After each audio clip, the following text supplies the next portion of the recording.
Actualité de la RDC en Éthiopie, une autre victoire pour Tshisekedi lors du mini-sommet de l'Union africaine. Au cours d'une session à huis clos de haut niveau de la mini-réunion sur la situation sécuritaire en RDC, abordant le conflit en cours dans la République démocratique du Congo, RDC, le président Félix Tshisekedi a prononcé une déclaration résolue et franche, remettant en question les récits prédominants et adoptant une position solide contre l'agression extérieure. Les paroles du président ont ensuite été partagées par Patrick Muyaya, le ministre de la Communication, sur sa page Twitter, offrant des éclairages sur l'atmosphère et les points clés discutés lors de la réunion. Au cours de cette réunion, le président Félix Tshisekedi a également mis en évidence l'implication du Rwanda dans la perpétuation de l'insécurité et le pillage des ressources à l'est du Congo.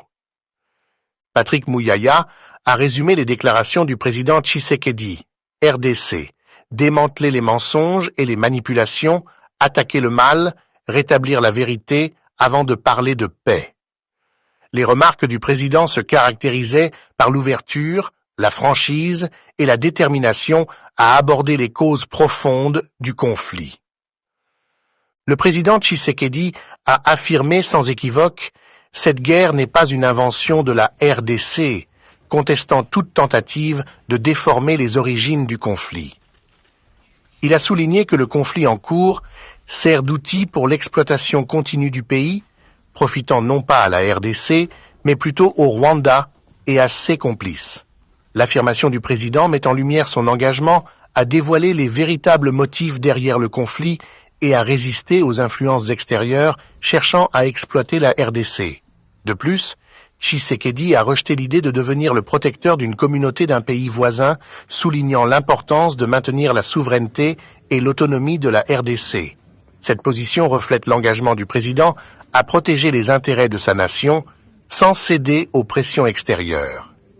Dans une déclaration audacieuse, le président Tshisekedi a déclaré « Nous ne négocierons jamais avec le M23 », signifiant une position ferme contre l'engagement avec les groupes armés impliqués dans le conflit. Cette position inflexible souligne l'engagement du président à trouver une résolution qui privilégie les intérêts et le bien-être du peuple congolais. Clôturant sa déclaration, Tshisekedi a exprimé un désir sincère de paix, mais a souligné que cela ne devrait pas se faire à n'importe quel prix.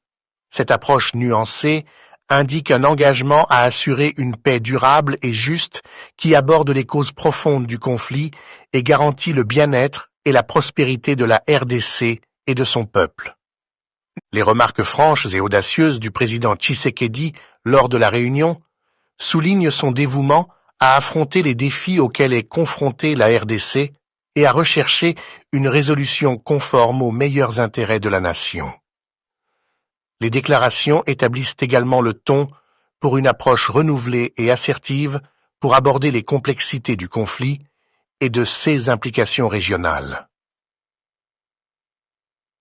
La récente mini-réunion organisée par le président angolais Lourenço a réuni des acteurs clés dont le président Félix Tshisekedi de la République démocratique du Congo, RDC, et le président Paul Kagame du Rwanda pour aborder le conflit en cours dans l'est de la RDC, en particulier avec le groupe rebelle M23. Le sommet visait à trouver des solutions diplomatiques aux problèmes régionaux complexes, mais il a révélé une impasse diplomatique et a souligné l'importance du système désarmement et cantonnement.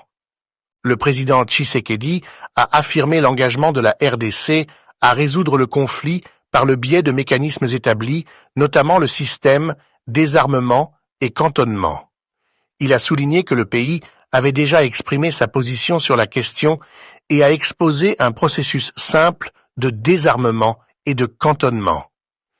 Tshisekedi a maintenu que si le M23 refusait de coopérer, il ferait face aux conséquences, signalant une approche ferme pour traiter le groupe rebelle.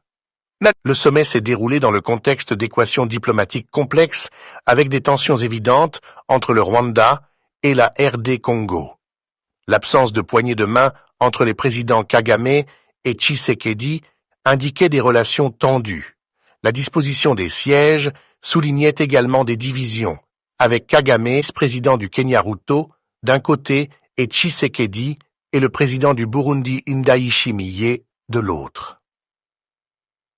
Malgré son intention de trouver un terrain d'entente, le sommet n'a pas révélé de révélations révolutionnaires, soulignant la complexité de la situation. Le refus d'une poignée de main et la division évidente dans la disposition des sièges laissaient entrevoir les difficultés à favoriser la coopération entre les nations concernées. La mise en garde implicite du président Tshisekedi concernant les conséquences pour le M23 si la non-coopération persiste ajoute une couche d'incertitude quant à l'avenir du conflit. La mini-réunion sur le conflit dans l'est de la RDC, organisée par le président angolais Lourenço, a révélé les dynamiques diplomatiques complexes entourant la question du M23. La position ferme du président Tshisekedi sur le système désarmement et cantonnement et les conséquences de la non-coopération envoient un message clair selon lequel la RDC doit aborder le conflit par le biais de mécanismes établis. Cependant, l'absence de progrès tangibles lors du sommet souligne les défis pour trouver un terrain d'entente et résoudre les problèmes régionaux complexes. La situation sécuritaire à l'est de la République démocratique du Congo s'invite au débat des chefs d'État ici à Addis Abeba, chef-lieu ou les sièges de l'Union africaine. Le président de la République, Félix-Antoine Tshisekedi Tshilombo, y est attendu en début d'après-midi, c'est vendredi. Mais déjà, depuis ce matin, deux importants forums sont ouverts ici sur la question de l'Est de la République démocratique du Congo. La première rencontre est de l'EAC. Les dirigeants de la East African Community, l'EAC, se réunissent depuis ce matin pour faire l'état des lieux de la situation après le départ de leurs troupes déployées en République démocratique du Congo. La deuxième rencontre est un mini-sommet de chefs d'État convoqué par le président angolais João Lourenço en sa double qualité de médiateur de la crise entre le Rwanda et la RDC et surtout en sa qualité de champion de paix et réconciliation en Afrique. Une dizaine de chefs d'État sont donc attendus, parmi lesquels Félix-Antoine Tshisekedi Tshilombo, le président de la République démocratique du Congo. Le deuxième enjeu est l'ordre diplomatique. La République démocratique du Congo est désormais membre à part entière du Conseil paix et sécurité de l'Union africaine. Les CPS, c'est un peu l'équivalent du Conseil de sécurité des Nations Unies. Désormais, la République démocratique du Congo va prendre part aux réunions à huis clos de la CPS avec droit de parole. C'est donc un succès diplomatique pour le président Félix-Antoine Tshisekedi, 22 ans après l'exclusion de la RDC à cette importante rencontre. Alors, le dernier enjeu est aussi diplomatique, c'est que la République démocratique du Congo est en train de baliser la voie vers sa participation comme membre non permanent du Conseil de sécurité des Nations Unies pour le compte de l'Afrique centrale. Et déjà, tous les États de la région sont unanimes quant à la candidature de la République démocratique du Congo, mais c'est un long processus qui devrait aboutir en 2026. Un militaire rwandais arrêté sur le sol congolais par les FARDC passe aux aveux. Dans un témoignage authentique, il confirme la présence de l'armée rwandaise aux côtés du M23 pour agresser la République démocratique du Congo. Dans ce même témoignage, il parle aussi du calvaire que traversent les militaires rwandais envoyés au Congo. Regardez.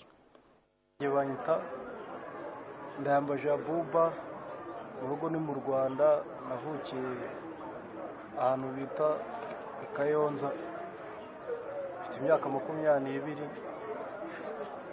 ninjiye mu gisirikare cy'u Rwanda 2022. On m'appelle Ndayambaji Abouba. Chez nous c'est au Rwanda. Je suis né à Kayonza. J'ai 22 ans. Je me suis fait enrôler dans l'armée rwandaise RDF en 2022. J'ai fait une formation d'une année avant de poursuivre l'autre formation. C'est en début de cette année 2024 que j'ai fini ma formation. Après notre formation, on nous avait pris et amenés au Congo pour venir combattre tous ensemble avec nos amis.